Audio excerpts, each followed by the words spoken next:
Hello guys, today I want to explain about definition of inflectional morphemes. Inflectional morphemes are defined as units of meaning that are added to the base or root of a word to indicate grammatical information, but do not change the word, basic meaning or its part of speech. In English, there are eight inflectional morphemes, which can indicate aspects such as tense, number, possession, or comparison. For example, add s to the end of a noun to indicate plurality. So cat becomes cats. Is an instance of using an inflectional morpheme. An inflectional morpheme is a letter or group of letters that adds grammatical information to a word. Inflectional morphemes have meaning of their own, but they don't significantly alter the meaning of the base word to which they are attached. A base word and an inflectional morpheme work together to enhance the meaning of a word in some way. Here are some examples of inflectional morphemes. The first is s. This morpheme is added to the noun to indicate plural form. The example is cat, cats, and to verb to indicate third person singular present sentence. An example is runs, runs, and the second is eat. Add to regular verb to indicate past tense. In example, walked, walked, and in some case past participle. The example is cooked, cooked. The third is ink. Add to verb in indicate present participle from. An example is playing, playing. And in some case, continuous aspect. The example is playing, is playing. And the fourth is ear. Add to adjective and adverb to form comparative form. The example is faster, faster. And to nouns to indicate a personal or thing that perform an action. The example is teacher, teacher. The five is. Add to adjective and adverb to form superlative form. The example is fast, fast. This example illustrates how to intellectual morpheme modify to meaning of the word by indicating various grammatical features. I am Banatul Enia. In this video, I would like to tell you the related case to inflectional morphemes. The case is plural formation in English. In English, one of the common inflectional morphemes is the suffix s, which is used to form the plural of most nouns. This morpheme is added to the base form of a noun to indicate that there is more than one of the entity referred to by the noun. The examples are cat, cats, dog, dogs, book, books, While most nouns in English take the s or es suffix to form the plural, some nouns have irregular plural forms that do not follow this pattern. The examples are child, children, woman, women, food, feed. The suffix s is an inflectional morpheme because it serves a grammatical function, indicating plurality, without changing the essential meaning or the part of speech of the noun.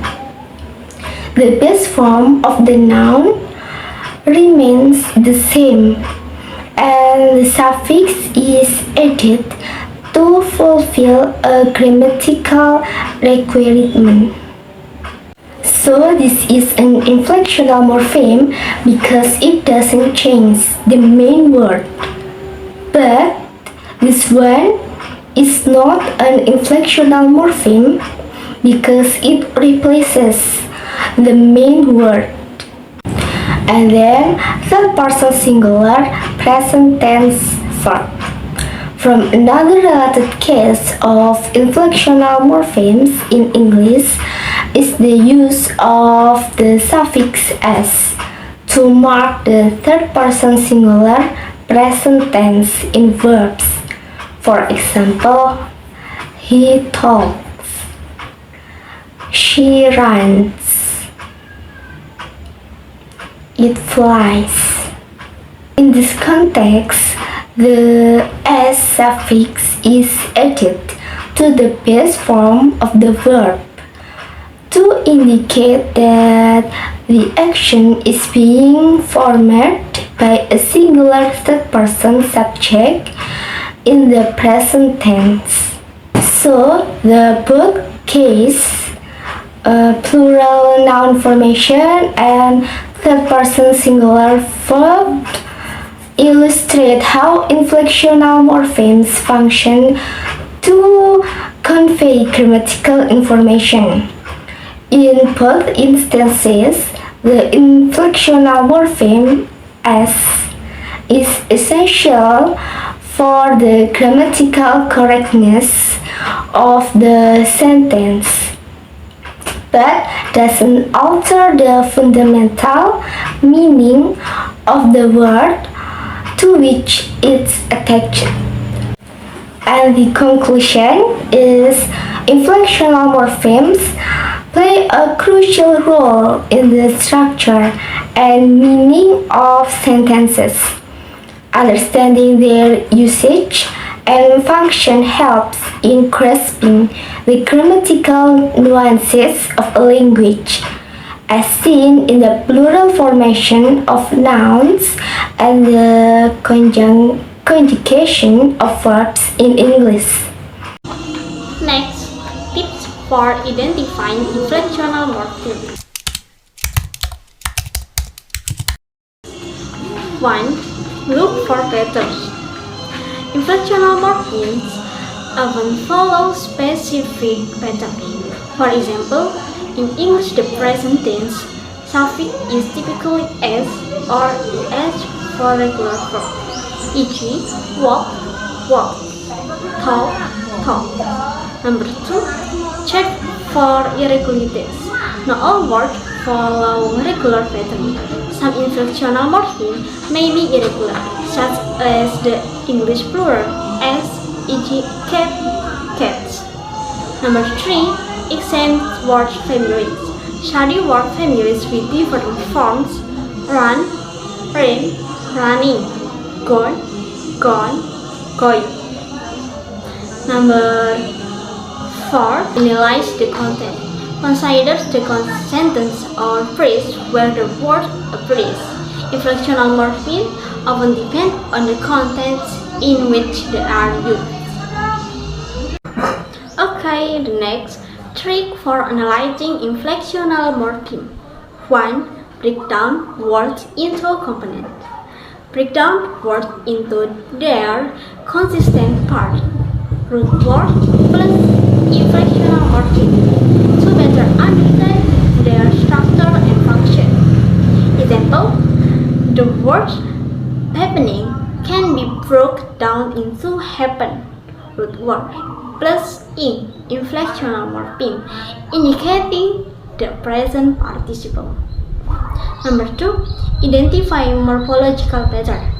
Identify recording pattern in inflectional morpheme across different words or word families.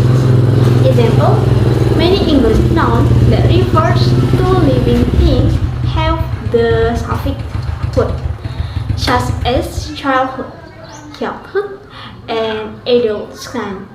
This pattern can be used to predict that other nouns will follow a similar pattern. 3. Use analogies. Use analogies to make connection between similar inflectional morpheme in different words or languages. Example, the suffix "ment" in English, e.g., investment, is similar to the suffix "ment" in French, e.g., refreshment.